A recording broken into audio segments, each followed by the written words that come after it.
Eminence. Go to me up in the air.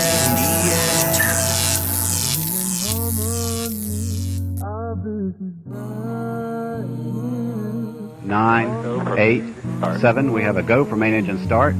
4, 3, 2, 1, and liftoff. It's the SFL nights it's the SFL nights with A.J.Striker, with A.J.Striker. It's the SFL nights it's the SFL nights with A.J.Striker, with A.J.Striker. Ashley Jackson about the action. SFL news, come and join with interaction. Whatever happens, happens. Yeah, you will leave with satisfaction. Yeah, tell your team and tell your captain. Come and tune in, new episodes weekly. You can tune in from your room in afternoons, and when the moon hits, it's unique. It's the SFL nights it's the SFL nights with A.J.Striker, with A.J.Striker. It's the SFL nights it's the SFL nights with A.J.Striker. What is up, SFL Nation, and welcome back to SFL Nights with A.J.Striker. Thank you so much for joining me today or tonight, or whenever you decided to hit that play button or turn on that radio dial. Really appreciate it, y'all. And look who I have here, back with me again, Mr. Nathaniel Diggs. How are you doing today? Good. It's been a long one already. Yeah. Happy Mother's Day. Happy Mother's Day. Thank you. And happy Mother's Day to all of the beautiful, wonderful mothers out there, and to the fathers out there that have to assume the role of the mother for whatever reason. You know, hopefully you guys are having a wonderful day with your family, and they're showing you the love and the appreciation that you deserve. All right. Man, so we have some fantastic games that happened for the SFLm this week, man. Week 3. Woo! Some heartbreakers, some close losses, and some I don't even know how you annihilations, if you will. I couldn't understand what, but we'll talk about it in a second. But we will be Nathaniel and I will be going over week 3 action, giving our pick'ems for week 4, and I'm actually doing a rookie nights theme tonight. So my interviews will be with A.Wicker from the Lexington Miners and J.Z. Bacon from the San Jose Fllight. So it's going to be a fantastic show tonight. They were very opinionated, and they will be on someone's, well, actually J.Z., to be fair, is actually on someone's team, but Oren will find himself on someone's team very soon too. All right, so Nathaniel, the Tacoma Grizzlies took on the Albuquerque Adams, and Tacoma won 20-17. Tacoma had 281 yards passing, 79 yards rushing for 360 yards total. Their time of possession was 23 minutes, 37 seconds, with no mistakes, while Albuquerque had 200 yards passing, 57 yards rushing for 257 yards total. Time of possession was 20 minutes, 10 seconds, and they only had one mistake. Now, I noticed that Tacoma scored most of their points. 3 points in the first, 7 points in the second, and 10 points in the fourth, where Albuquerque made their mark in the second quarter with 3 points, 7 points in the third, and 7 points in the fourth.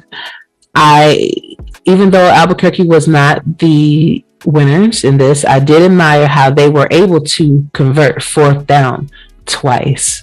What are your thoughts about this game? This game is the game that I thought Madison and Lincoln would be. So it ended up playing out like that. The Albuquerque's defense, showed great signs of greatness, keeping Tacoma to just 10 points in the first half.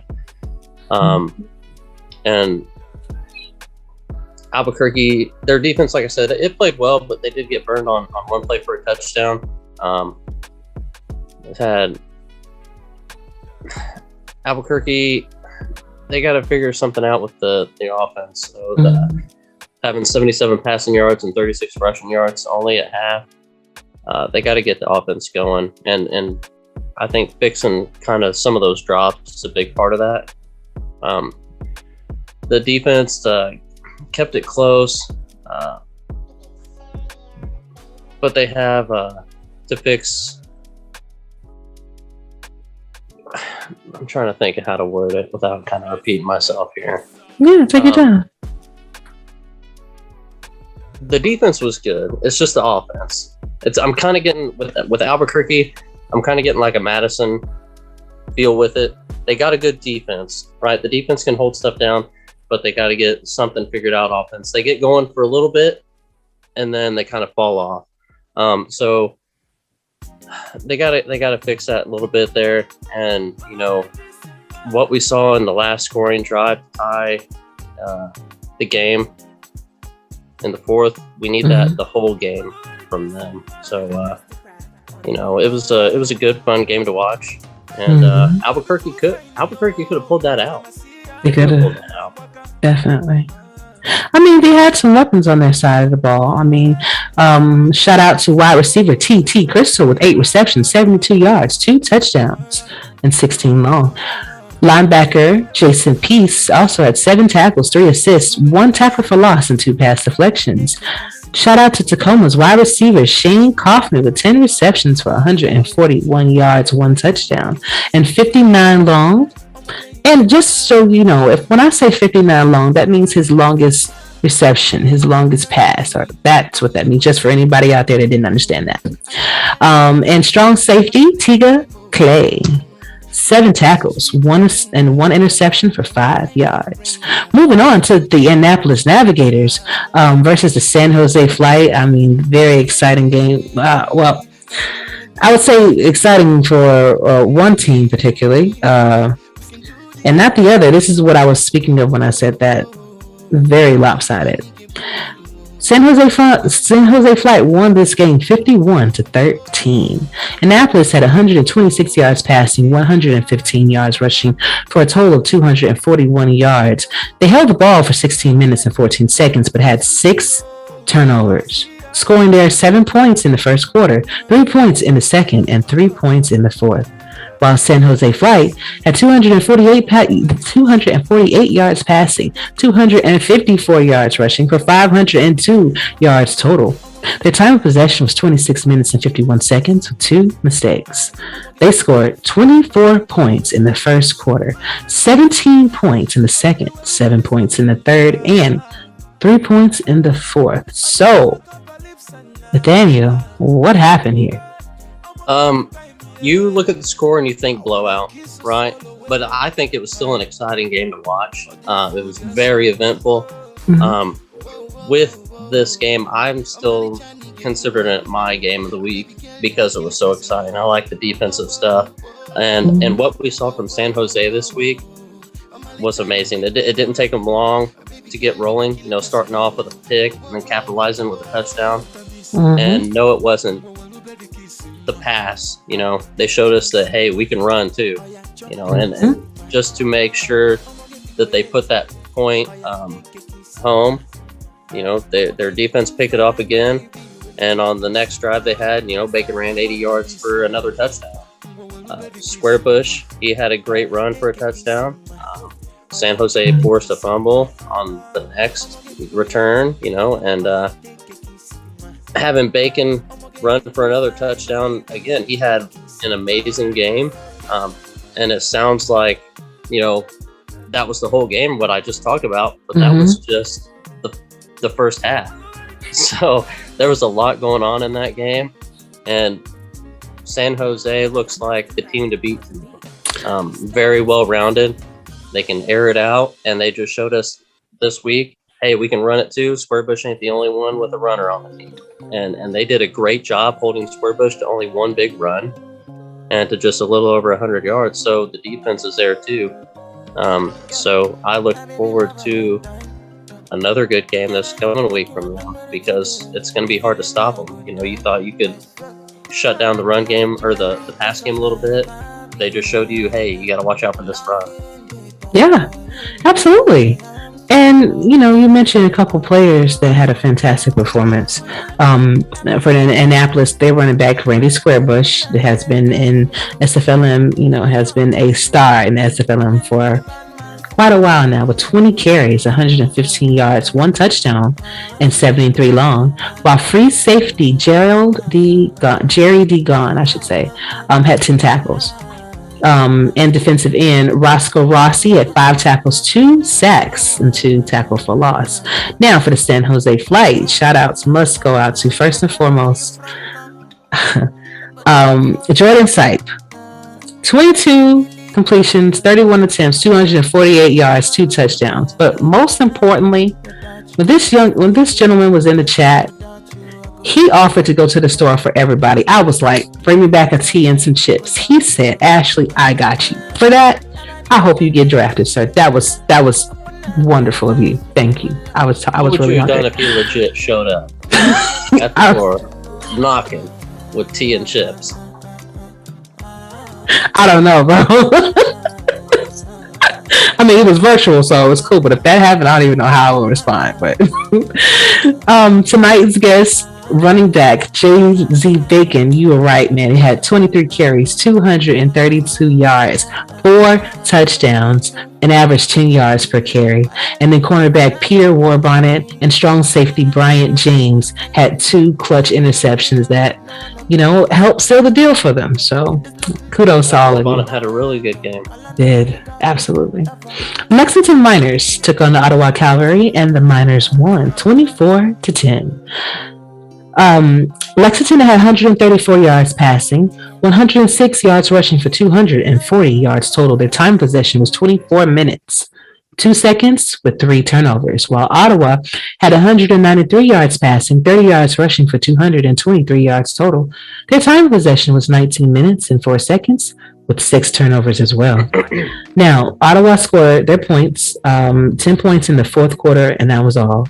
While Lexington scored 3 points in the first, 7 points in the second, and 14 points in the third. So, what did you think? What did you think about this game between the Lexington Miners and Ottawa? I predicted Ottawa to win, and it didn't roll that way. It took them a little bit to get going on offense. They couldn't get things rolling right away, but they're going against Lexington, who has a strong defense. Like you said, it was 10-0 Lexington at the half. So the defense kept them in the game. Now Ottawa kept trying to hit the run. They couldn't get the run game going, which hurt the pass game, because guess what? If you can't run the ball, we know you're going to throw the ball, right? So they expected it. They had a lot of good plays, Lexington did on defense for that. But Ottawa was able to get the pass game rolling a little bit towards the end of the game and got them that touchdown. Now, if they could have had that rolling from the beginning, we'd probably be looking at a different result here. But the fact is, you stumbled out of the gate and you tried to finish strong, but it was a little too late. And Lexington ended up coming away with that victory. They earned it and they deserved it. So congrats to them on that. Indeed. Shout outs go out too for Lexington wide receiver David Gears with 22 carries, 85 yards, the touchdown with 27 long. And free safety Travis Arthur with 6 tackles, 4 assists, 1 pass deflection, 4 interceptions. Wow, Travis. 36 yards was the longest one. Ottawa to tight end Dusty Rourke. 5 receptions, 54 reception yards, 1 touchdown, and 24 long. And linebacker Juan Mississippi, I love that name, 11 tackles, 2 assists, and I have Amir Bryant with 2 interceptions, 71 yards, 37 long. Awesome, guys. Last game, Madison Lynx took on the Lincoln Rattlesnakes, where Lincoln won 27-24. Madison had 288 yards passing, 172 yards rushing for 460 yards total. Their time of possession was 19 minutes, 17 seconds with 3 mistakes. Lincoln had 304 yards passing, 58 yards rushing for 362 yards total. Their time of possession was 30 minutes, 58 seconds with no mistakes. Lincoln scored most of their points in the second quarter actually in the third quarter, but in the first quarter they had 3 points, second quarter 6 points, third quarter 8 points, and fourth quarter 7 points, while Madison scored 14 points in the first, 3 points in the second, and 7 points in the fourth. So what did you think about this one?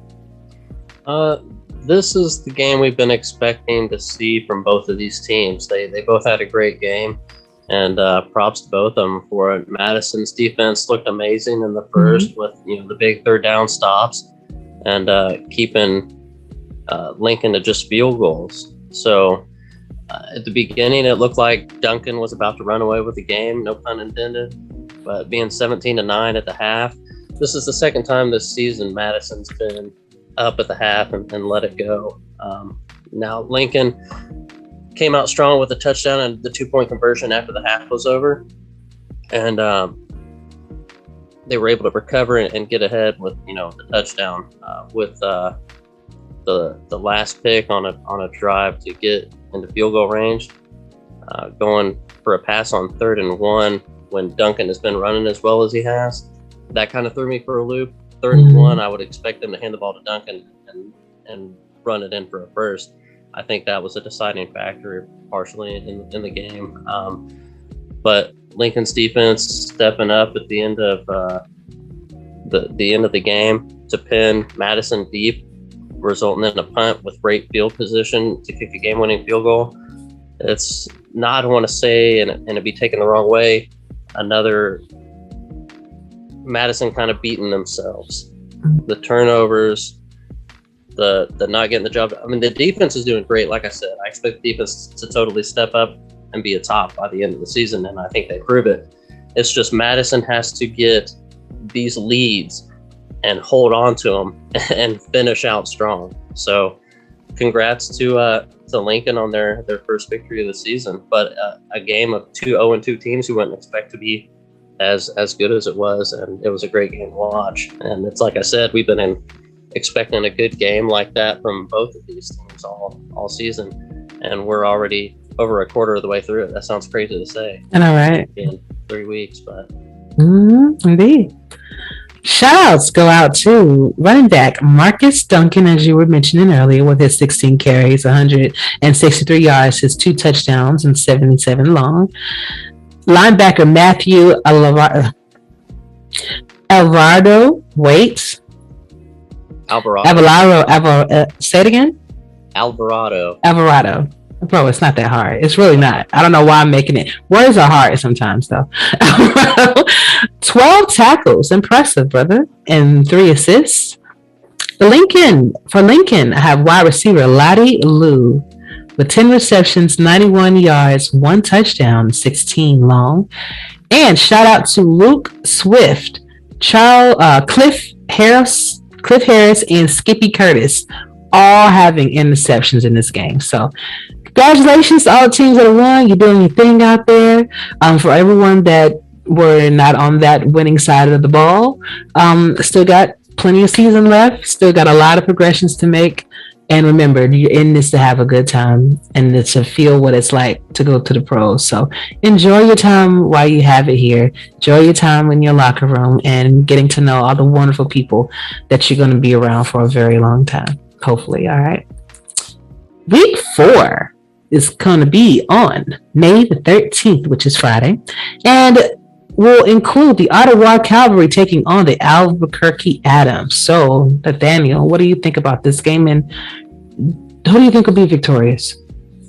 I think it'll be closer than some people think. Albuquerque, like I said, their defense is good. They just got to get that offense rolling. But I'm gonna go with Ottawa on this one.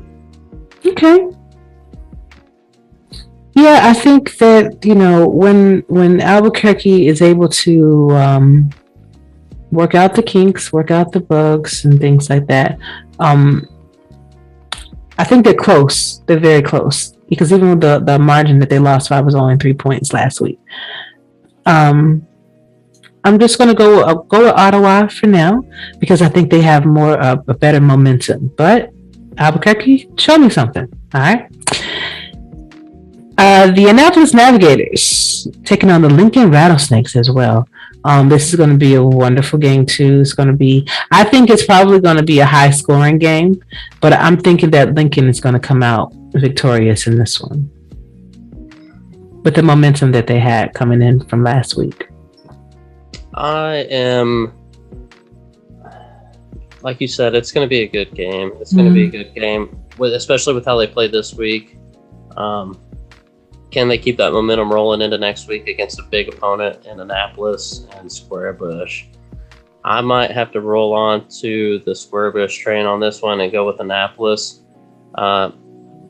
because you know how Square Bush is. He may have a low game, but he's going to bounce back and stuff it down your throat the next one. So I'm going to go with Annapolis in that one. The one thing that I will say is that Annapolis has to make sure that they're not becoming one-dimensional. Because when you do become one-dimensional, when everybody knows who you're going to go to, you're going to be ready for it. So I think if you change things up, we have a very, very good chance. San Jose Fllight will be taking on the Lexington Miners. It's going to be an awesome game to watch. I think that the Fllight is very hot right now. I think that they're coming in guns blazing. I think that they're definitely going to be the winners of this game, unless Lexington can find a way to create mistakes and capitalize off those mistakes. I think San Jose is going to take it. I think that's what it's going to have to come down to, is Lexington's defense creating mistakes and capitalizing on it, because San Jose, you talk about changing it up and not being one-dimensional. They did that last week and showed you have to worry about the running game as well as the pass game, and they've got so many weapons up there. They got multiple receivers that they can catch the ball, get 9 receptions plus each, and now that you have a guy in the backfield, can put up over 200 on you and 4 touchdowns. It's going to be great to see what they do. I think San Jose continues the streak here and wins this game. But I think, to me, this will be the game of the week right here to watch. It's either going to be a blowout, but still, if it is a blowout, I think it'd be exciting, just like it was last week. I mean, you got 50 points. It looks like a blowout on paper, but there was so much going on and the first half alone that it's exciting to watch. So I think, I'm going to pick this one for my game of the week. Pick San Jose to come away with the win. Okay. Sounds good. I agree with you on that. Game of the week. Tacoma Grizzlies will be taking on the Madison Lynx finally. It's just going to be an interesting game to watch. I think that they're similar in a lot of ways, but I think that Tacoma will have a slight edge in the offensive category. Both teams have been around for a while, though. Both teams have been around pretty much since it started. So I think both coaches kind of know each other. But for some reason, my gut is telling me Tacoma is just going to win maybe by 3 points. I don't think it's going to be a large margin at all because they're so similar. Yeah, they are. I don't think either one's really had a big, huge standout game, but I think the difference is going to be that Lynx defense. That Lynx defense is stellar. Can Tacoma make them miss? And can Tacoma, capitalize on these turnovers? Xander Moon is a amazing quarterback, but it's the picks. It's the picks that get me. I don't want to go against Madison, like I said, being an alumni, but I think you're right. I think Tacoma will probably come away with the win, even though I'm gonna. What's that saying? Expect the worst, but hope for the best. Yeah. I think that's what I'm gonna do. I'm gonna expect the worst, which is a Madison loss, but hope they can pull it out. So I'm gonna go with Tacoma. So. Okay. All right. Well, we're gonna see how right we are, or how really wrong we are. So. Well, I had to switch up. I picked them to win the past 3 times. They've let me down. So maybe if I pick against them, I can start that win streak for them. So. Oh, a contrary. Got it. We're going to see if that works out. All right, everybody. Stay tuned for Rookie Nights interviews. Coming right up.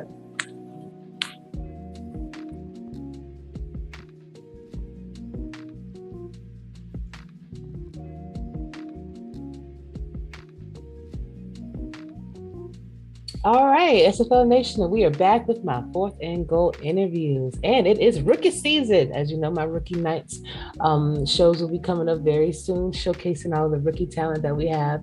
All 100 and I think it's 108 of you guys now. So that's going to be either a very, very, very long show, or I just got a lot of people that I gotta introduce to the league. But first, we're going to start off with Mr. A.Wicker for the Lexington Miners, strong safety. How you doing today? I'm doing great. Yourself? Doing pretty good, man. Doing pretty good. Stayed up kind of late last night, so a little groggy, but I'm all right. I hear you. Well, welcome to the league. I'm glad to have you and, everybody, deciding to join us, things like that. How has your experience been so far? It's been good. It's been good. Even the first day I came in to the league, it was, I think, week 4 of SFL. And people were pretty welcoming even then, to just a rookie that has nothing to do for the moment, trying to help out with progressions and learning about those kind of things. It's been welcoming since the beginning. That's what the SFL is known for. The community is very welcoming, and if you need any help, definitely here for you. So I'm glad that we're living up to that expectation, But let's get to know you. So give us your age, your hometown, interesting fact about yourself, and then your favorite NFL team. So this year I'll be turning 34. And I don't know much about interesting facts. I'm with myself every day. I don't really know, but I do have a little family. So, to me, that's more than interesting. I got a little boy. He'll be turning 9 this year. And my fiance, wife, girlfriend, whatever you want to say, we've been together, 10 years. All 3 of us have birthdays within 5 days of each other. So that's kind of interesting.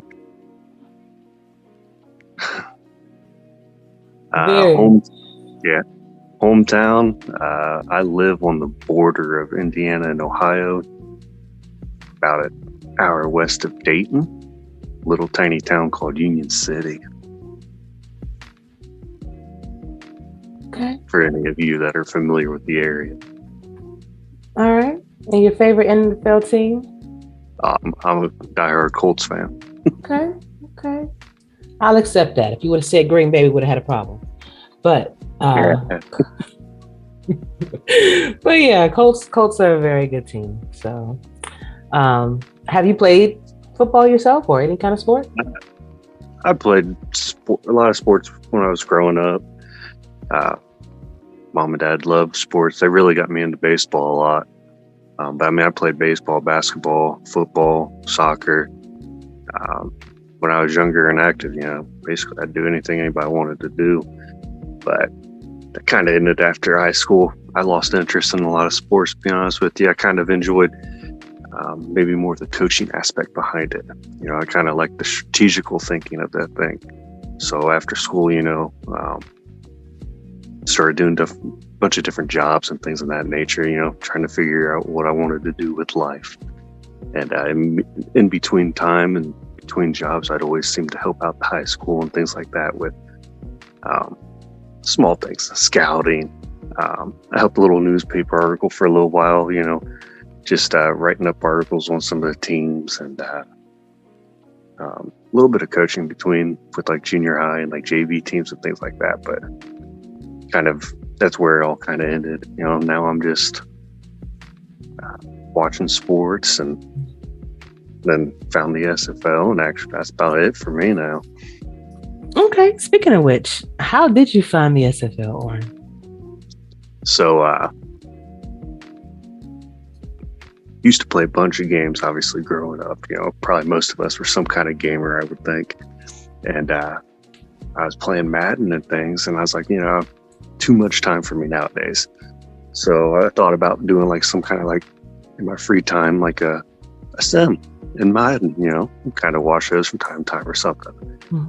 So I look online, trying to find these sliders, to try to make it kind of realistic.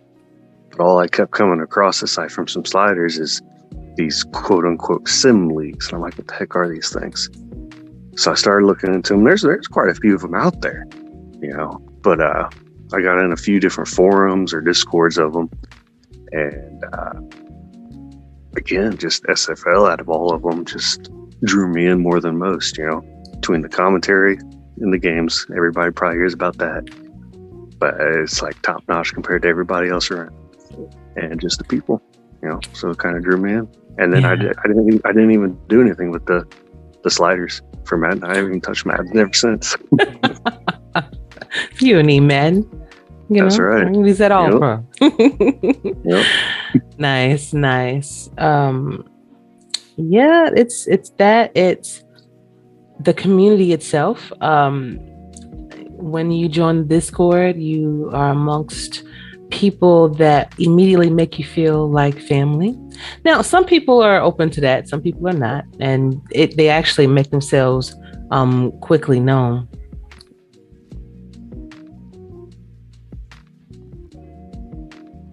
How dare you call me during the show? Of course, I can edit all this out. But my question was going to be, so with you finding the league and exploring the community and you know, just becoming a part of the Lexington Miners, tell us about that experience. And when you joined the league, how easy was it for you to actually create the player and get in the locker room, and tell us about Lexington? Okay, so when I first got in, let's see here. It didn't take too long. I think I probably joined in the middle of the night because, you know, I'm up at night working night shift, and I think by the time I got off work, somebody had already created my player. It didn't take me, I think, too long to figure out how to kind of go in there and just mess around and look at things.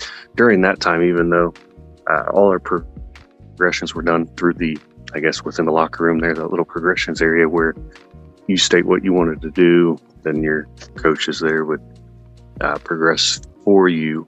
So that wasn't difficult at all. Hardest part was trying to understand what I really should be progressing. You know, I talked to a handful of people on that. Obviously, Kai and Marco, Lexington coaches there, really helped in trying to make a plan, you know, make a spreadsheet and everything on how to guide you on what to kind of do to help you so you're not completely lost. The locker room itself has been getting a lot more active as the season has started. You got a little bit of a mix there, you know. I guess this season's like kind of the first season with the whole two-way that they have going on. And so you have basically the veterans, or, you know, the guys that have come back who kind of know what's going on and everything like that. You know, they're in there talking. And then you got us new guys who, a lot of them are just, we don't know what to expect, but a lot are just hyped up and, you know, ready to kind of take on the world kind of thing. So it's cool. It's fun. It's interesting. I'm not a great or big on talking a lot with people and things like that. I'm kind of a quiet guy and things of that nature, but it's like, it doesn't feel too big, but yet there's so many people. So it's kind of nice. Good. Well, I'm glad to know that. And, you know, the beautiful thing about this league, you know, you can be whom you want to be. You know, if you want to be, you know, the loud type, you know, out there, you know, representing your team, you can do that. Or, you know, you can kind of be the quiet type and support from within. It's all about the experience that you want to have for yourself. And as far as, you know, progressing your player, I think the best way to do that is to make sure that your foundation is set first. So your main attributes that make your player perform the way that he or she should. Let's say if you're a wide receiver, you want to make sure you have the hands. So you want to make sure that you're working on your catching, your secure ball. You want to make sure that you're working on your speed, because you want to be able to beat the defenders downfield to go and get your ball. So it's when you're watching your game, you should definitely watch your player and see how they are reacting on the field. And then you and your coaches can work together and just say, hey, I'm missing, a lot of opportunities here. So what can I do to kind of make that better? And, I think that's the best way to look at it. Just look at your player, see what he or she is doing. Whatever you don't like, make note of it and let your coaches know. It's the best way. But animations, please don't add them until your attributes are good. That's just my advice to you, because you might wind up with something you don't want in the end. So that's all I'm saying. No, you're fine. Yeah, it's good advice. What was it? Week 2, I believe. I was seeing just what was week 2? It was week 1, I think. Is when I just noticed even, my player wasn't reacting quick enough, I felt like. So I went in and I asked the team and I asked some people that I've talked to since the beginning, if they felt like taking a look at a couple little clips, at these timestamps, give me an opinion on what it is maybe I need to just up on my guy to maybe prevent that kind of reaction and things of that nature. So, what you're saying is on point, yeah, it's good advice. And everybody I've talked to has said, don't mess with the animations yet. Like you said, get that foundation. Not yet. Animations will come. They're so pretty. I know they're so pretty. I know right. I know you're going to add them, but just wait. You'll be rewarded in the end with the Hall of Fame player. So that's right. But yeah, so the Lexington Miners is now 1-1. You guys have a game today. Yep. What do you think about your team as of a whole, not just your player? Sure. It takes a team, right? And I ain't the most important player on this team by any means, especially with all the two-ways and stuff. I'm a backup at the moment. My job is to progress, get better, and help when I can, pretty much. I know, like you said, we'll talk about week 1. From my understanding, week 1 is kind of nobody knows what you're going into. You're coming in what you think they're going to do, but they might do something different, and it might just be a rock, paper, scissors thing. And I think that's kind of what week 1 was. Indeed. So, we kind of let that go. It was a live and learn thing. Kai and Marco bring nothing but confidence when they talk. So, they take a lot of time running sims, trying to put people in the best positions they can. You're going to just believe in what they can do. And I think it kind of showed in there in week 2, came around, got a victory. It was a pretty good victory there, 20-3, if I'm not mistaken. Obviously, the big thing you said you were going to mention, I might beat you just a hair to it, is we ended up losing our quarterback this week. So we got a new guy. I believe his name is Chad Moore. And I'm going to be interested just to see how our game plan goes with it. A completely fresh player at probably one of the most important positions in the team. Obviously, we're probably going to run the ball, I would assume.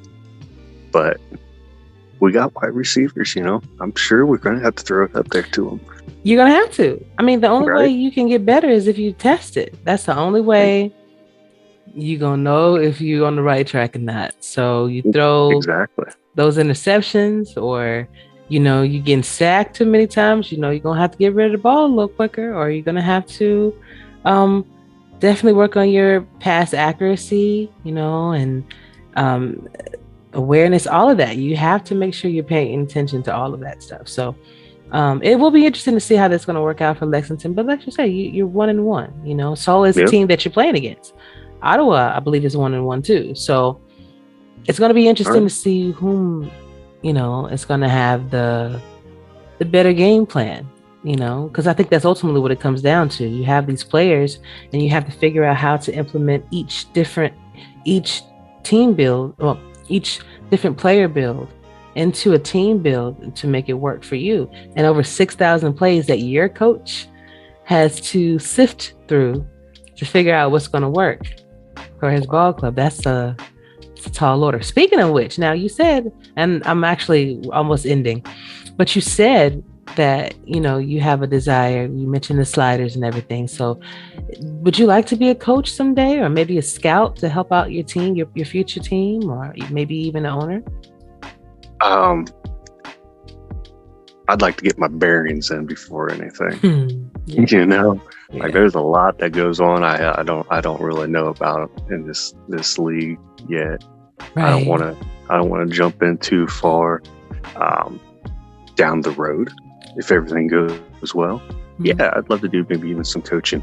I'd like to start with something like scouting, like you mentioned. I believe you have to have the actual games. I'd have to get that and kind of just figure out how everybody goes about doing it. But I'd be interested in that. Not nearly as much stats. I know everybody loves people doing stats and stuff, but I kind of, when I want to watch games live, I kind of want to watch them. I don't really want to always be watching to see what somebody did. Right, because you're not watching a game. You're watching right. Well, you are, but it's just from a different aspect. So you're not enjoying it. Exactly. So, but yeah, I could see it down the road. This first season probably be a little difficult, doing some remodeling to the house. That'd be, that's where a lot of my time and attention is going to be. But if everything goes well, I think it might, and stick around here for seasons on end. Yeah, why not? Contribute a little bit, have some fun. Exactly. Improve your draft stock and even improve your value and things like that. So, and I think you should, like on your first season, just chill. If you want to get into something, maybe broadcasting. We do have the B team where you can write articles and things like that. So my thing is this: that you paying your subscription money, you want to try to get as much out of this league as you possibly can with the opportunities that you're provided. So for me, I think I've tried everything. I've tried broadcasting. I've tried stats. I'm on the beat team, the content creator team. I've done highlights. Like I literally took advantage of all of this because in the real world, you may not get these opportunities. So why not, if it's offered to you, and then you're helping out not only your team, you're helping out a league you love. So, hey, something to think about. So what kind of personality will you be bringing to someone's locker room when you're drafted? I mean, probably just hearing me talk, I'm pretty chill and mellow. Yeah. I'm not going to get too excited. I'm probably more of like a, how do I say it? I'm not, like you said, that quiet guy in the background, but when I talk, I like to bring, I don't know, say words of wisdom, so to say. Confucius said we should love each other. Yeah. That's it. You treat me right, I'm gonna treat you right, kind of thing. That's right. Obviously, I got brought into Lexington. It wasn't like a draft or things like that. I think it's just kind of fill the roles and that. But I'm a miner now. So right now my love is for the Lexington Miners, plain and simple. And it'd be the same way if and whenever I go into the SFL. That team that actually wants me and takes the chance on me, that's where I'm going to be. You know what I mean? So that's just the kind of, I guess, I'll be a silent voice for the most part, I think, but I'll be there. I'll talk, but maybe not nearly as many video chats. You might be the exclusive. And I appreciate that. I really do. And so what are your expectations from the team that you'll be joining? In the SFL? Mm-hmm. What would you like for them to be able to do for you? I don't think there's high expectations. I just want a team that wants me and is going to use me, and from there, I'm willing to learn and grow and adapt. Eventually, I'm sure there's only so much you can do with your player, but as you progress, I think it gets harder and harder to do so. So obviously, it becomes more and more important, I think, where you use those points as you get higher. So I just want somebody that's willing to learn and grow with. I don't care if we start off as the worst team in the league or the best team in the league, as long as we have a good coaching staff that's willing to work on it. I mean, shoot, we get that decent locker room that we kind of grow. Eventually, everything else will come. Indeed. So you're up to date on progressions, right? You ain't missing out one, right? 13 weeks straight. Haven't missed a single one for you. All right. Just making sure. I'll start asking all y'all rookies, so you just be prepared to answer that. And I will find out. I can find out. So, but listen, it was a pleasure talking to you and getting to know you. And you're definitely welcome to come back on a show anytime you want to. I typically do a show for the championship winners at the end of the season. So if the Miners wind up doing it, then, you know, I'll be seeing you then. And you're also invited to come and help break down some of these games with me on, you know, other shows if you like to. Okay. Okay, Oren? Yeah. All right. But before I let you go, I would like to give you the last word. So that can be a song, that can be a poem, but that can be just a simple shout out. Right now, Oren, the floor is yours. I'm not good with this stuff. Shout out. Love animals. My cat Mittens last night just had 4 babies. So, hey, we're loving life around here. Awesome. Fantastic. Well, again, good luck to you tonight. And good luck to you the rest of the way. And if you need anything, if you have any questions, you know I'm here for you, okay? Appreciate it. Anytime, Oren. Be good and try to get you some rest, okay? Thanks. All right. Take care. So one more thing I wanted to mention in regards to that week 1 what we were talking about. When you have week 1 losses, it is very difficult to prepare for that other team because you have no information on them. Like you were explaining that you guys are going to get a whole new quarterback. Team builds change. People get drafted.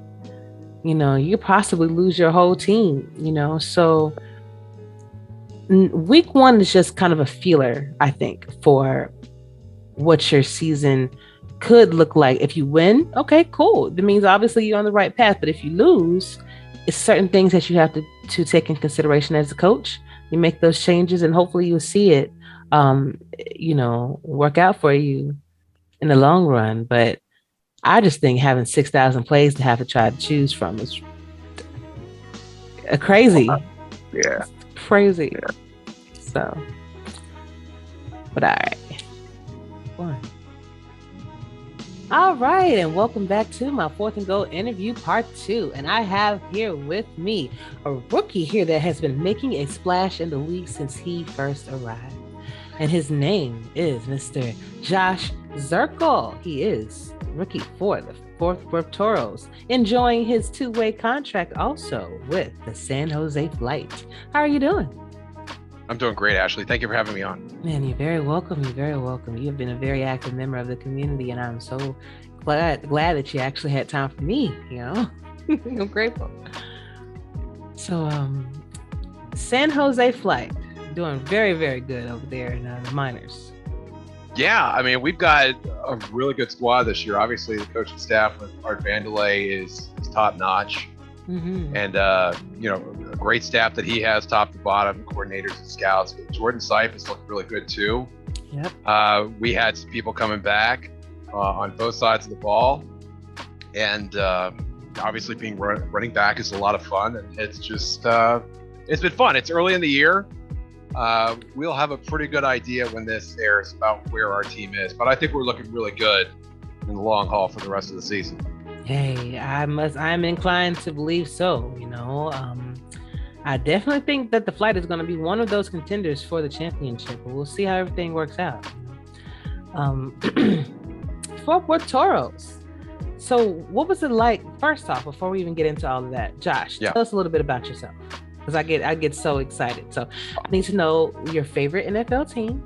Okay. Know some interesting facts about yourself in your hometown. Okay, so I grew up in Cincinnati.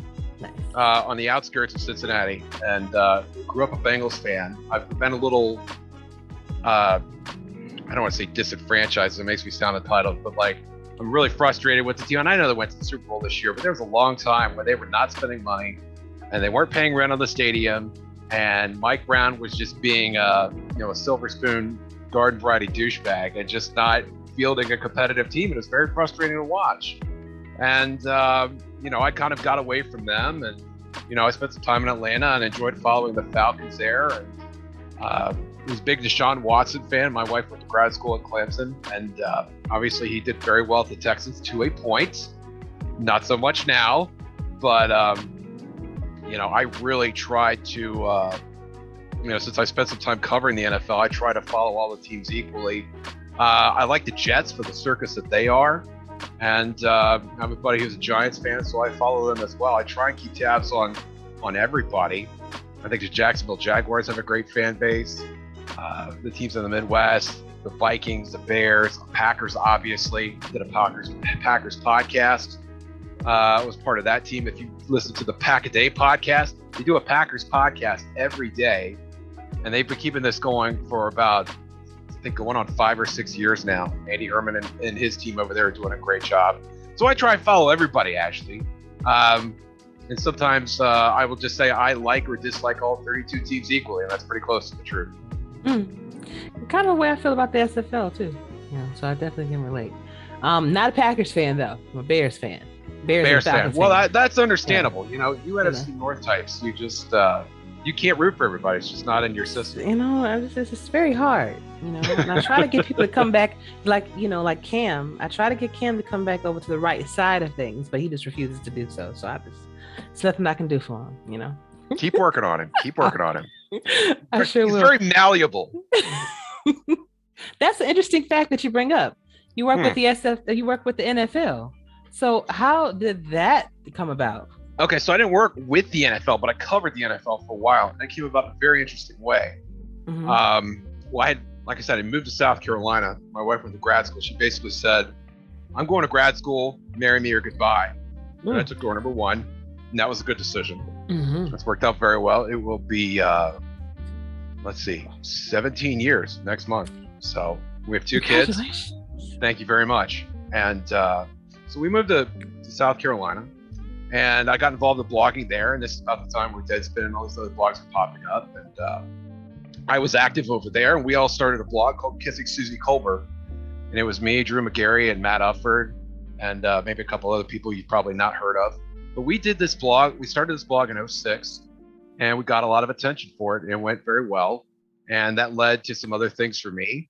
I got to work on Deadspin for a while. I was a weekend editor for a time. And did a blog on the Uproxx network, and then eventually went over to Bleacher Report, where I did, and that was 2011 when I went over there and did a lead NFL article for them, and then wound up doing video for them.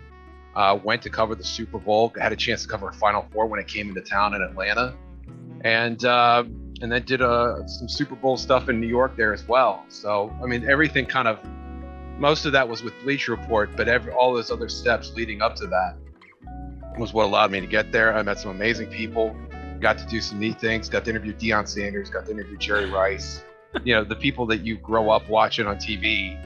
And they're just, I don't want to say normal guys, but they're extremely friendly and so nice, down to earth. And, it was really a great opportunity to get to do some of those things. And I probably spent 15, 16 years following the NFL, talking about fantasy, talking about betting lines. Did a show on SiriusXM for about a year, and then tried to do my own show. Did not get the market coverage that we were looking for, but we did what I call the pre-game show. So you know how everybody has the pre-game stuff. So our stuff was before that. So we were the pre-game show, and did that for a few years, and then it was right about then where I started getting into esports, and here I am. Oh my gosh, such a lucrative career. That's pretty dope. It's been fun, when you actually, it's like, we're gonna let you talk about football and we're gonna pay you for it. It's just, you basically ruined for any other type of employee ever. Like, you think I'm gonna go sit in an office for 8 hours a day now? No. But I tell you what, I did work at UPS when I was going to school. I went to Ohio State, and on the other side of town, there's actually 2 UPS facilities. Fun fact, in Central Ohio. One is down south, and it's the old one. It's Opetz, and it's gross. But the Trayview hub is actually pretty swank. And I worked at Trayview for 4 years, and did some stuff in the human resources office for them while I was loading and unloading trucks. But that was basically how I paid for college. I was working at UPS, and I enjoyed that so much. And it was brutal, like 5-6 hours a day. You're just loading boxes, scanning boxes. They stick a scanner on your arm with like a cyborg, and you're like, 5 hours a day of that. And sometimes, 8 or 9 hours a day, because I would pick up some double shifts. But I would do that job again, because the people that do that job, like, they don't mess around. Like, I feel like they're my kind of people. There's no pretense. Everybody's good for a laugh once in a while, but it is down to business. It's serious. That's an element that when you're dealing with a bunch of .com folks in San Francisco that you don't always get a taste of. So that job I would do again. Okay, I definitely understand that though. I mean, but I wish I can get paid like that just do podcasts. I'll tell you that. I would do a podcast every day. You hear me? Yeah, I would like to get paid like that right now, actually. So that's a story for another time. Indeed, because I'm sure we're gonna have many more times together. But, I hope so. We will. I have such a good time already. Good. Tell me, have you played sports before? You've been involved so heavily with it. Have you actually played? Yeah, I love playing sports. I love to compete. I love to try and win. I played football in high school. Okay. I tried to wrestle in college. Not Ashley Jackson pro wrestling, but collegiate wrestling. Had no turn. They have no turnbuckles in there. They should add them just to see what would happen. You got to imagine high school and like your parents show up and your teammates' parents show up and that's it. Like you put some turnbuckles in there, then you have an attraction. Just saying. But anyway, yeah. So I did football wrestling in high school. Tried to wrestle in college. It didn't work. I actually tried pro wrestling for a while. I went to a pro wrestling school for like 6 months. Me and a guy that I actually wrestled with in high school. He knew a guy, and we went someplace off of Montgomery Road, I think. And we went and we kind of tried to get built up for it, and we made some pretty good progress. And then I wound up, going up to Columbus to finish school. I did ice hockey. I've done the thing where like they have the boxing ring in the bar, and a couple guys get in there and try to punch each other in the bar. I did that a couple times. Were you any good? The first time I was pretty good. The first time I was pretty good. Okay. And then I did some chess. I taught my nephew how to play chess, and now he's destroying me. So, and poker. I'm a big poker guy. Love to play poker. Oh, okay. So I know where you're going to be at for the convention, huh? Well, I'm getting there early Monday morning, and you guys may not see me till Monday afternoon. Or you may see me till Monday, or you may see me in the middle of Monday morning. We'll see how that goes. I'm not assuming anything at this point. So you remember back in the day when poker was like, it was a big thing. It was all over the internet. Everybody could do it. And then W went, no more online poker. And it's like, what do I do with myself now? Like I'm gonna have to, look at some other pictures or something. Yeah. So it was really fun, but you had other people getting into it also. Yeah. And now that was like 06, And I feel like just that, like now it's finally, the poker scene's finally starting to get some momentum back. There are a couple states where you can play. I'm back in southwestern Ohio. There's a couple places like within a 40-minute drive where I could go and play. But it's not what it was. It's just a different scene now. But yes, I will be playing some. I doubt I will be the only one. I'm sure I will see a couple of SFL friends around the table. Mm-hmm. I'm sure you will. Only thing I might play is blackjack. That's about it. Oh, I get crushed at blackjack. I'm the worst blackjack player. You're hit a cold streak of blackjack, Ashley. We'll go head to head. I'll get you out of the cooler in no time. I'm terrible at blackjack. Listen, I would like to win some money. Yes. That's always a nice part. Right. Fun fact, though, yeah. I taught. So I homeschooled my kids last year because of the whole lockdown and everybody's wearing masks and they've got the plexiglass. And I was like, my kids aren't doing it. We're homeschooling. So I kept them in the house, and they're right about the age where they need to learn to count to 20. So what do you think I had them doing? About 45 minutes a day, every day. And I had to teach them to count to 20. You got 17, 8, 9, 10, 11. You want to look to double down if the dealer's got 6 or lower. So we not only did the basic math, we got into some more of the nuanced elements of arithmetic. So I love it. You are your child's first teacher, and what they learn from you is going to set them up for life. So you're doing a fantastic job so far, Josh. I can tell. I sure hope so.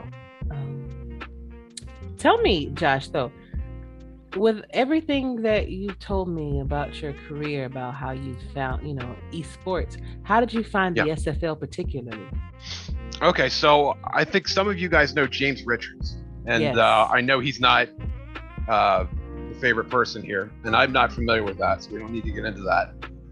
But I met James through the Axis Football. Axis Football is a game on Steam. I think a lot of people are familiar with that. And so they had an esports season, and I got in touch with that, with those guys over there. And James was the first guy I talked to, and I was going to run a team. And then the league was going to start right around the time James was having his second child. And they had pushed the league back, the start date back a week, and they were going to push it back another week. And I said, well, if we don't get this thing going, like, we're not going to finish until after the holidays. And I meant like after Christmas. And he's like, well, I thought about bringing you along. Would you consider running the first week? That would mean you'd have to give up a team. And I said, fine, because I was a fan of the league. I wanted to do it. They're going to let me call the games. I was as excited about that as running the team. So I got into that and just really enjoyed it. Liked calling games, liked interacting with the owners. Enjoyed kind of hyping up the season and trying to market a football game like a video game at the same time. And James was like, you know what, you're pretty good. You should try these guys over in the SFL and just let them know, here's who you need to talk to. There's Mike Daggs. Let them know that you want to call games over there.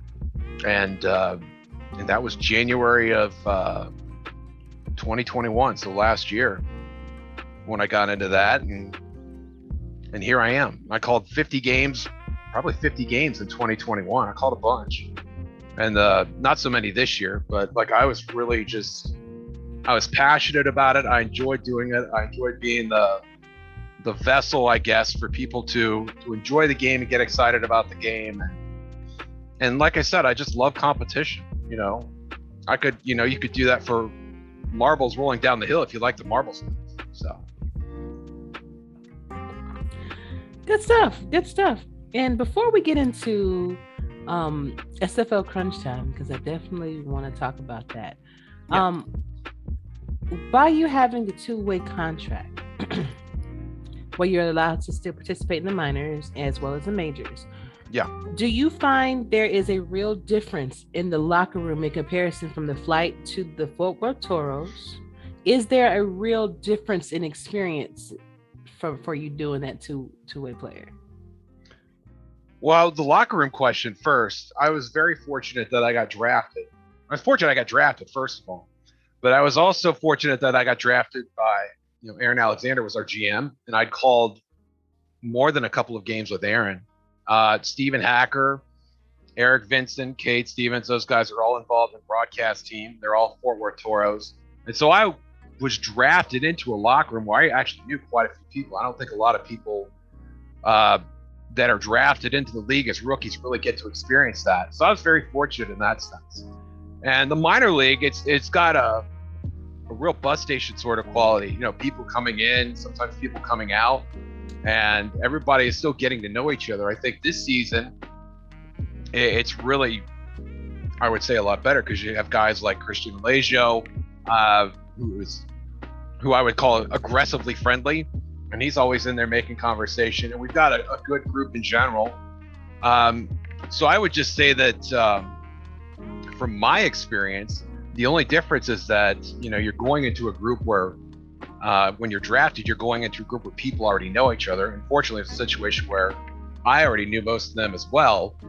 And that's not true in the minor leagues, but I think the minor leagues does have a little bit more energy in those chats because people are eager to get to know each other. And what do you think about the prospect of allowing the owners to actually be able to at least read what's going on in there? I can understand that owners shouldn't be involved in every single thing, but for you to make a decision upon whom you're going to be adding to your team. And sure. I say this because back in the day, everybody was all in general chat. We had general chat 1, we had general chat 2, we had SFL chat, we had a whole bunch of different rooms that we were held accountable for being a part of, because we had these, how we built our progression was we had to talk and you had to be active in the chat. So for owners and GMs that are missing, well, basically owners, I don't want to say open it up to GMs too, I think that's too many people, but sure. Owners, I think they should be able to at least read what's going on in there so they can kind of get a feel for whom they're going to be adding to their team, because right now we don't know because everybody's talking over there. So we don't get the personalities unless they decide to come on shows like this, Tyler's or Eddie's or Dave's, unless they take the time out to actually go and get their name out there. We don't know them. So sure. What do you think about the possibility of owners being able to at least go read only in the SFLm chats? I think if it's SFLm general, I think that's more of a public square. Exactly. If I could use the air quotes there. And I think that, I think a lot fewer people would have a problem with that. If you're in a team chat situation, right, where you're expected to, you're just interacting with your teammates. And again, the SFLm is much more transient compared to the major leagues. Mm-hmm. You got guys coming in, guys coming out. So, Eddie talks about your locker room in Arizona, Ashley, where you guys are discussing pretty significant life events, pretty personal things. I don't think that's happening in SFLm. Mm-hmm. But I think if it's going to be a team locker room, I think it's got to be closed off to the team. Now, what I would like to see, since there is such an inexact science to how you're scouting these players, and really the only thing you can measure other than their players' attributes is how they're contributing. I would love to see every SFL owner get a list, just a compiled total of how many times a person chatted in their team locker room. I think that would solve some of the issues. You wouldn't have to hand out any specific information. You probably could program a bot to do that. But I think that, just peering in the locker room to see if they're contributing, that's one thing. And I think, like I said, I think you can solve that other ways. But to find out what these folks are talking about, I think is a bridge too far. I recognize the quandary these owners are in because you're using draft picks, and that's really the only equity you have to build a team outside of free agency. But I think there are better ways to do it than to just have Big Brother peering into the team chats.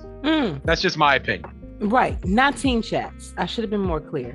Okay. Team chat should definitely be for the team, because even in SFL, at the regular, in the majors, we don't see each other's team, but you do see what's going on in general chat. So I think specifically owners should be able to see what's going on in general chat, because you can kind of gauge.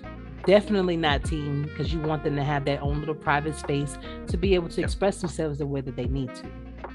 And another point, if I could real quick, is that the SFL coaches and staff that decide to get involved in the minor leagues have an advantage. And I think they should have that advantage by having access to those chats and being able to interact with those players. And I think that would encourage more major league teams to get involved in what's happening in the minors. And I think that would be a good thing overall. Yeah, good point too. Very good point. Very, very good point. So let's scoot over to SFL Crunch Time. So yes. How did you actually get that opportunity to produce that show, and tell us what is SFL Crunch Time?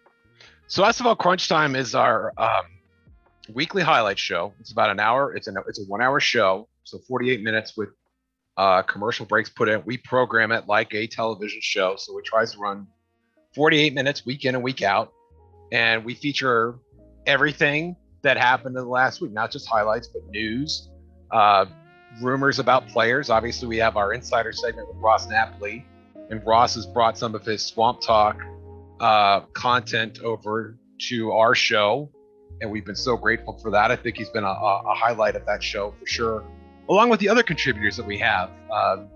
Justin Reside, Brett Killian, I'm going to leave a bunch of people out, and obviously Tyler Falk and Ethan Muslim, Chad Rowland, folks that have helped co-host the show, and Cam is very helpful with the show also.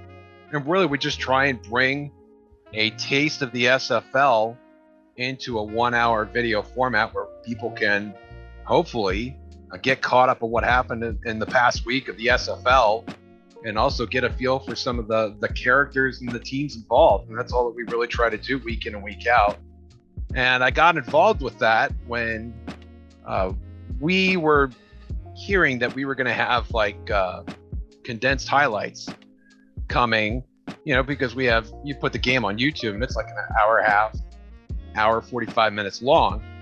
And so Cam had the idea, let's condense that down to like 7 or 8 minutes of highlights that people could watch. And once that was done, we realized that there was going to be an opportunity to sort of compile those into a new piece of content where we could watch, our own sort of sports center. And originally it was called SFL Center.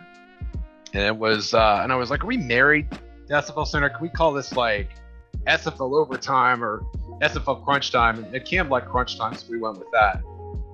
And I think I fell into this because, first of all, I had a really strong vision of how I thought the show should look, and I was willing to do the work to try and make that happen. And I like I said, I've got content experience on this side of the camera, but I'd worked with producers before, but I didn't really have the production experience. But I had the tools, and I had an understanding of what it had to look like when it was done. And so the first few weeks of the show were a little bumpy, but once we got some other people in and we got a handle on the workflow and what we thought that show should look like week in and week out, I thought we really hit our stride, and we're putting some good content together. I definitely agree. And I would always say it reminds me of kind of like when you're watching Sports Center recaps about things that are going on within the NFL, things like that. Kind of gives you that feel. And I like the fact that you are hearing from different voices, different personalities, Yes. bringing that into, I like Eddie and Chad's segment, like kind of like a word on the street kind of thing. It's interesting. And I think anything that promotes the league in a positive manner is very good, and I think that definitely does that. So what has the feedback been that you've noticed from adding the show to the league? Have you been getting the viewership that you wanted, or? Well, you gotta, excuse me. I have to keep in mind that this is a sort of a closed ecosystem. So the show is, as it stands right now, it's designed for the players and the people involved in the league. And Cam and I have had the conversation of how do we get the people that are curious about the league involved in the show, because there's sort of a barrier into understanding how the league works and who the teams are that I think keeps new people from jumping onto the show and being able to enjoy it that way. And that's something I don't think that we've really figured out how to do that yet. So a lot of the feedback we've gotten has been really positive. And I really feel like that this is a show that the league deserves. This is something that they should be able to see. And then maybe they get their name called on a highlight show the way they would get their name called in a game. And I think that's important. When you're promoting a football league, you have to do some of the legwork to get your fan base to follow what's going on. And I think there are a lot of ways where as a league, we come up short of that. And I think there are a lot of ways where the show comes up short of that. And really it's a matter of what kind of show can I put together in the days that I have set aside where I can work on it, that's going to get people caught up on the league, get everybody the highlights, and give those people that deserve it some recognition. and I don't think we're there yet. Like, we're still working on that formula, and I think we'll get there. But we're falling burden to the workflow and time constraints, and just like a real TV show, there's only so much we can do before we give birth to the show on Wednesday night. And fortunately, as the weeks have gone by, we've been able to do a little bit more and more with each show. Yeah, I've noticed a difference. I've noticed a gradual difference from when you first started with the audio issues until now, where everything is flowing seamlessly, and that could be said about any one of our content creator shows. Everybody has the potential to do better, to appeal to more, like the masses and things like that. And it is about how you present your content. And I think that you guys have been doing an excellent job, especially for you to just have this vision and actually see it brought to life. I know that has to be a good feeling for you, and I wish you the best of luck. Thank you. I'm glad that you're watching, and like I said, the show's for you, and it's for everybody else that participates in the league, so I appreciate that. Hey, anytime. We got to support each other. If you don't, then who will, right? Yes, ma'am. So what are your future aspirations in the league at this point? I mean, you're already so heavily involved with the show. Sure. You're one of the best broadcasters that the league has. That's very kind. Thank you. You're very welcome. But what is next for Josh? And you're just a rookie. Like, this is your first. Yeah. Sky's the limit, right? Right. Well, I've already told Fort Worth I'm coming back. Regardless of what happens with Williams and his team. I know Jason Williams, our starting halfback, has a bid out. And I told him I'd come back either way. I like Fort Worth. I like the people there. I like the environment. I feel like culturally we're on the upswing, like a couple of other teams. And I want to stick around for that. And I'm also very grateful because a lot of people will remember that I was only in the league for 4 weeks before I got drafted. And Fort Worth had a draft pick to use on me, and I went next to last in the draft, and I was very grateful for that because I had a chance to develop my player. I felt at an accelerated rate during the major league season, and then I'll be able to use Jay-Z Bacon in the minor leagues, and so he's going to have 2 seasons of experience after just coming off 4 weeks of minor league play, which is pretty great. So I wanted to stick around in Fort Worth. I like what's going on there. And we'll see what comes of it after that. I'm a big fan of Stephen Hacker and Luis and everything that's going on at Fort Worth. And right now, I just want to be a part of that.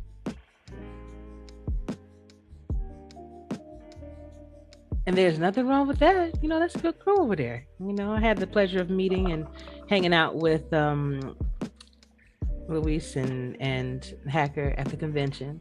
I didn't know how passionate Hacker really was when it came to his team until I sat right next to him during the game. And I had to scoot over a little bit, just make sure I can get hit. But give him some elbow room. Just a little bit. But I love the passion that not only he had, but every coach in the league, every owner in the league has. You have to have it. I know that people spend so much time and dedicate so much effort into something and to essentially an entertainment vessel that we're just using, just to kind of escape the real world for a little while. 8, 10, 12 hours of trying to sift through these 6,000 plays to figure out which one is going to work for your team and which one is going to help beat these guys over here. That's a lot of time. And kudos. It is a lot of work. And Steven especially, a guy who contributes so much to the league outside of his own team. Yes. With the stats department, and also he calls games as well.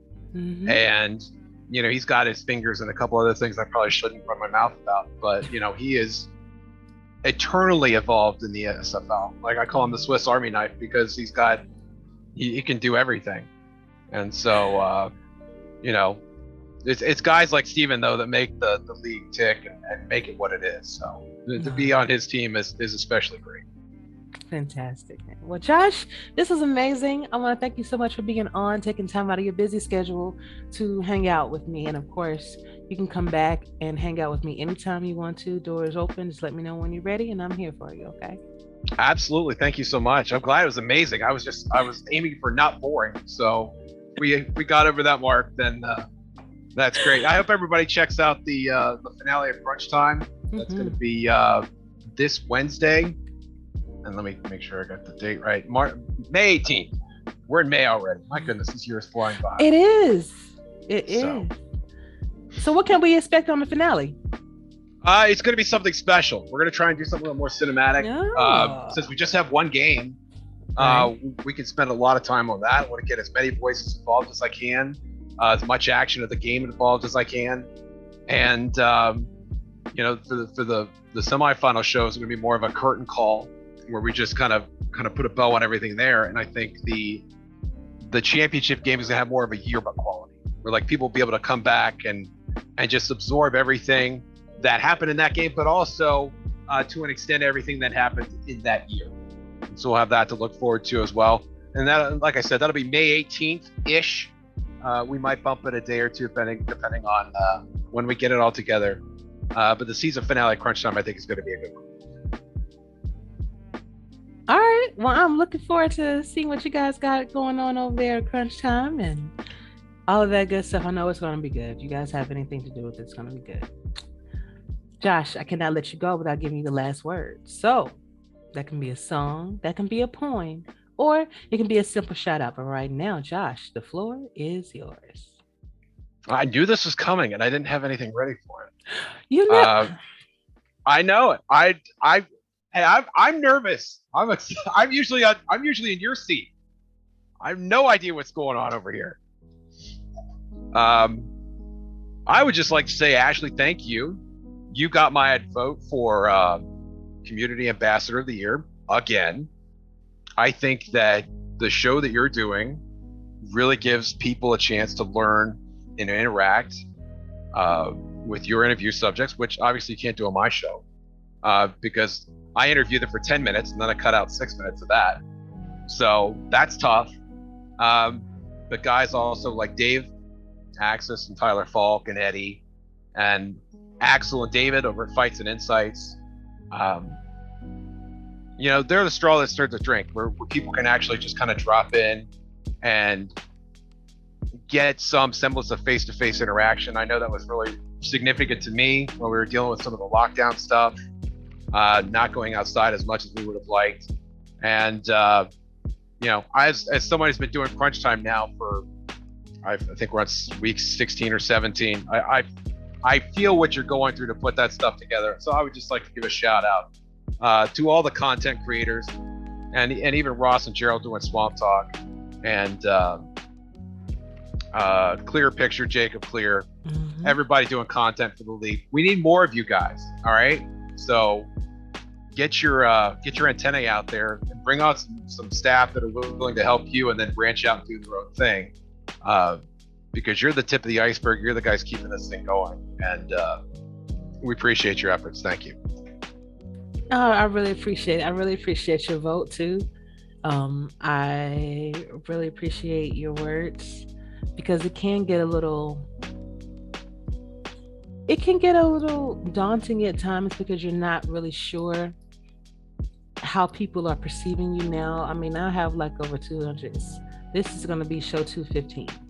So amazing. It's like, how, because I ask all the time, and I sometimes I get the feedback, but then it seems like people are very quiet. Now they'll tell other people how they feel, but they won't tell me. And I'm like, well, if y'all want me to change something, or if I need to change something, like I need to know that, but right. I appreciate you, Josh. I appreciate everybody, because we all are working for one, even though we have our own separate shows, we have our own way of delivering these messages. Our common goal is to promote the league and give it the attention that it deserves, because it has done so much positive things. At least I know for me, I know for a lot of people. Some people leave and come back just because they might not even want to be a player anymore, but they just want to be a part of the community. So I do it for the community. I always have to get people's stories out there because that's how you learn, and that's how you can connect with someone on a deeper level than just watching an avatar on the field. You know, we can all do that. I can turn on my Xbox right now or my PlayStation and just, but for me to sit here and have a real conversation with Jay-Z Bacon, aka Josh Zirkle, you know, and we're understanding each other and vibing off each other. I think that's important, and I'm grateful that we're all able to capture that. So, thanks. You're welcome, and thank you. You're very welcome. We live in a blessed age where we could be on opposite sides of the country and have an opportunity to do this. It's really great. Exactly, even opposite sides of the world. You know, I know. 100 years ago, this would have been mail. We would have been like 3 weeks later. 3 weeks later, right? Horse-drawn carriage and everything. Pony Express. Indeed. One if by land. Oh, Josh, please come back and see me, okay? Yes, ma'am. All right. And good luck out there. I'll do my best. Good luck tonight. Thanks much. We'll see you. And 3, 2, 1. That is it, everybody. Thank you so much for joining us this evening. I really appreciate you for hanging out today.